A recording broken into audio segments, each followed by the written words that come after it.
Hello guys, எல்லோரும் எப்படி இருக்கீங்க? நல்லா இருக்கீங்கன்னு நம்புகிறேன். இன்றைக்கி ரெசிபி வீடியோ கிடையாது. இன்றைக்கி என்ன சமைச்சிருக்கேங்கிறது தான் உங்கள் கூட ஷேர் பண்ணிக்க போகிறேன்.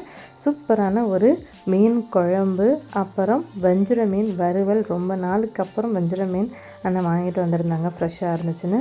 அப்புறம் குக்கர்லேயே எப்பவும் போல் சுட சுட சோறு, இறால் வறுவல், கூட்டுக்கு கேரட் பொரியல். வீடியோ ஸ்கிப் பண்ணாமல் பாருங்கள்.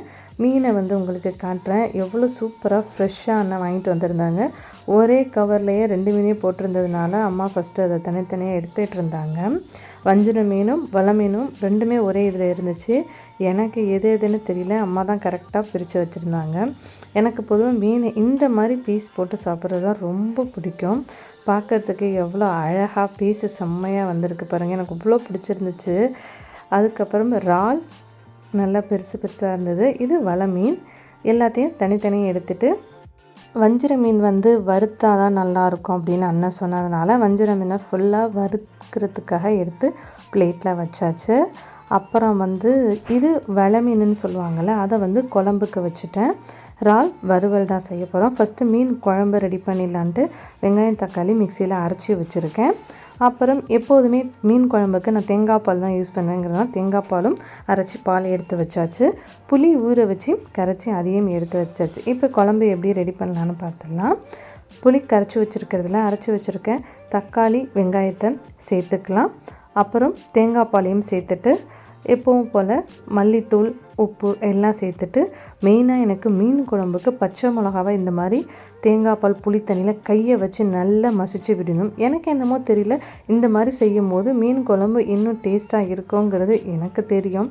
ஏன்னா நான் பச்சை மிளகா வதக்கிறத விட இந்த மாதிரி கையை வச்சு நல்லா பிசைஞ்சு விட்டுக்குவேன். எனக்கு அது ரொம்ப பிடிக்கும்.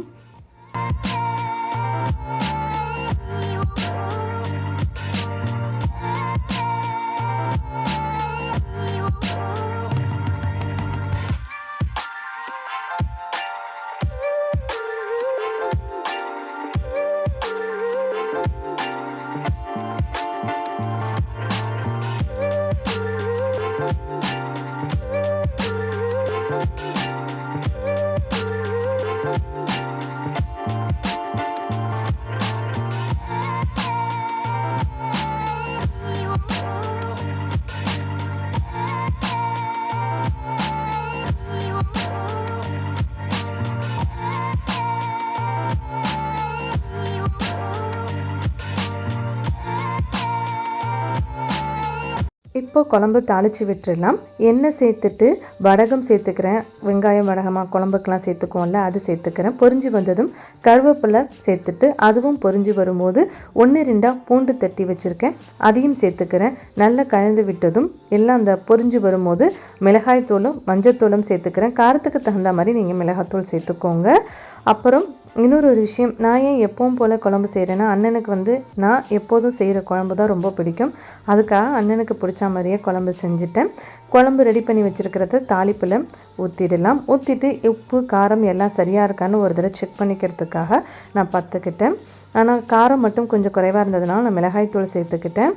மீன் மாங்காய் எல்லாம் சேர்த்துக்கிறதுனால அதுக்கப்புறம் புளிப்பு காரம் எல்லாம் இன்னொரு தடவை செக் பண்ணிக்கலாம்.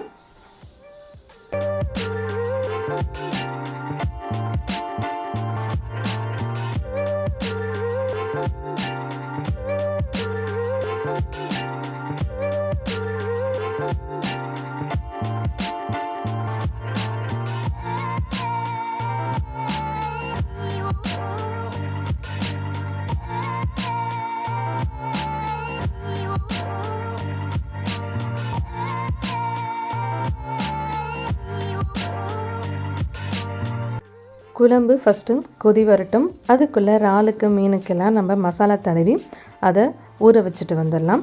இறாலுக்கு ஃபஸ்ட்டு மிளகாய்த்தூள், மஞ்சள் தூள், சோம்புத்தூள். இறாலுக்கு மெயினாக நான் சோம்புத்தூள் அதிகம் சேர்த்துக்குவேன், செம்மையாக இருக்கும். மிளகுத்தூள், அப்புறம் ஜீரகத்தூள், கொஞ்சமாக ஃபுட் கலர், ஏன்னா கலர் பார்க்கும் போது நல்லாயிருக்கும். இஞ்சி பூண்டு பேஸ்ட்டு சேர்த்துட்டு உப்பு தேவையான அளவு சேர்த்துட்டு கொஞ்சமாக தண்ணி சேர்த்துட்டு நல்லா கலந்துட்டு இறாலோடு சேர்த்து நம்ம மசாலா தடவிடலாம்.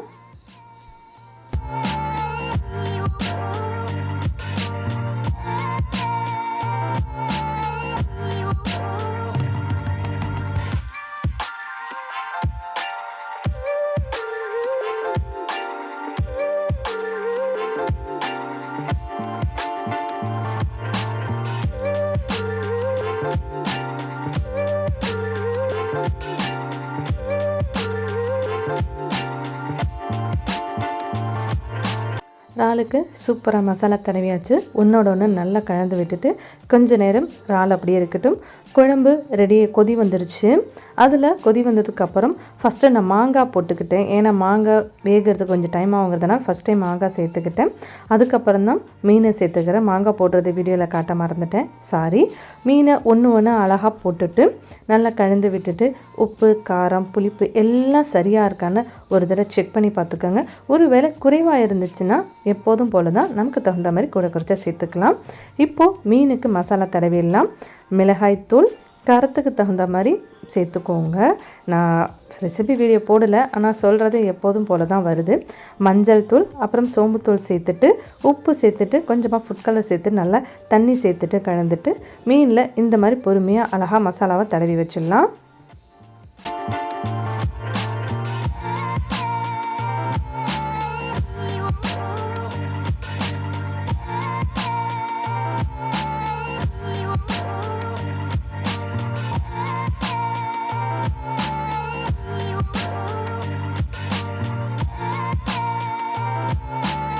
பார்க்கறதுக்கே மசாலா தடவும் போது அந்த பீஸ் எவ்வளோ அழகாக இருக்குல்ல. அதனால தான் எனக்கு இந்த மாதிரி பீஸ் உள்ள மீன் ரொம்ப பிடிக்கும். இப்போது குழம்ப பார்த்துடலாம். குழம்பு நல்ல சூப்பராக வந்திருக்கு.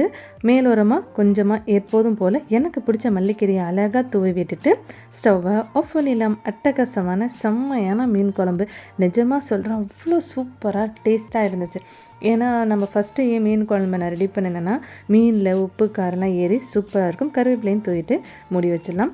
இப்போது மீன் வறுவல் பார்த்துடலாம். தோசைக்கல் வச்சுட்டு எண்ணெய் சேர்த்துட்டு மசாலா தடவி வச்சுருக்கிற மீனை பொறுமையாக அழகாக எடுத்து ஒரு பீஸாக எடுத்து தோசைக்கல்லில் போட்டுடலாம்.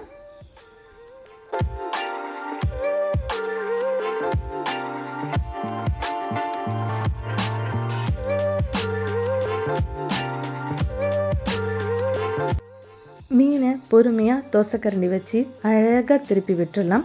மசாலா உதிராமல் எவ்வளோ அழகாக சூப்பராக வந்திருக்கு பாருங்கள். பார்க்கும் போதே உங்களுக்கே தெரியும் ஒரு மசாலா கூட உதிராமல் எவ்வளோ செம்மையாக வந்திருக்குன்னு. எனக்கு பிடிச்ச கருவேப்பிலையை மேலோரமாக அழகாக மீன் மேலே தூவிட்டு அழகாக ஒரு பிளேட்டில் எடுத்து வச்சிடலாம். எனக்கு எப்போதுமே மசாலா வந்து 3 மசாலா தான் சேர்த்துக்கோம். மிளகாய்த்தூள், மஞ்சள் தூள், சோம்புத்தூள், உப்பு மட்டும்தான். இதே மாதிரி ட்ரை பண்ணுங்கள், அவ்வளோ சூப்பராக இருக்கும். இப்போது இறால் வறுவல் பார்த்துடலாம். எண்ணெய் சேர்த்துட்டு ஒரு பீஸாக இறாலை எடுத்து அழகாக கடாயில் வச்சிடலாம்.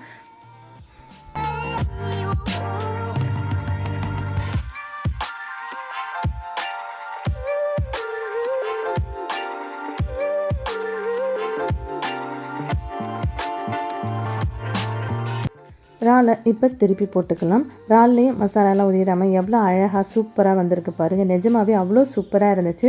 பொதுவாக இறால் வந்து ரொம்ப நேரம் வேகக்கூடாதுன்னு சொல்லுவாங்க. அது மாதிரி தான் நான் வந்து ஒரு 4லேருந்து 5 நிமிஷம் போல் வேக வச்சுக்கிட்டேன். ஏன்னா இறால் வந்து கொஞ்சம் பெரிய இறாலாக இருக்கிறதுனால நிஜமாக அவ்வளோ சூப்பராக இருந்துச்சு. சூப்பரான இறால் வறுவலும் ரெடி ஆகிடுச்சு. காய்கறிக்கு முட்டைக்கோஸ், கேரட், பீன்ஸ் போட்டு காய்கறி பரட்டியிருந்தேன். கொஞ்சமாக கடலப்பருப்பு சேர்த்துருந்தேன். இன்றைக்கி லஞ்ச் ஸ்பெஷல் இப்படி தான் ரெடி ஆகிருக்கு. மீன் வறுவல், இறால் வறுவல், அப்புறம் காய்கறி கூட்டு. என்னென்ன செஞ்சுருக்கேன்னு பார்க்கலாம். இன்றைக்கி லஞ்ச் ஸ்பெஷல் என்னென்னா சூப்பரான வலை மீன் குழம்பு. மாங்காய்லாம் போட்டுட்டு அவ்வளோ அட்டகாசமாக இருந்துச்சு நிஜமாகவே. ஏன்னா பொதுவாக மீன் குழம்பு வந்து ஃப்ரெஷ்ஷாக இருக்கும் போது செஞ்சால் அவ்வளோ சூப்பராக இருக்கும். வஞ்சிர மீன் வறுவல், மசாலாலாம் உதிராமல் எவ்வளோ அழகாக சூப்பராக வந்திருக்கு பாருங்கள். குக்கர்லேயே வச்சு சுட சுட சோறு. அண்ணன் இருந்தால் குக்கரில் தான் சோறு ஆக்குவேன். ஏன்னா அண்ணனுக்கு குக்கர் சோறு தான் ரொம்ப பிடிக்கும். அதனால் இறால் வறுவல், அப்புறம் கோஸ் கேரட் பொரியல். வீடியோ பிடிச்சிருந்துச்சுன்னா லைக் பண்ணுங்கள், ஷேர் பண்ணுங்கள், கமெண்ட் பண்ணுங்கள், சப்ஸ்கிரைப் பண்ணால் மறக்காதீங்க. வீடியோ பார்த்ததற்கு நன்றி.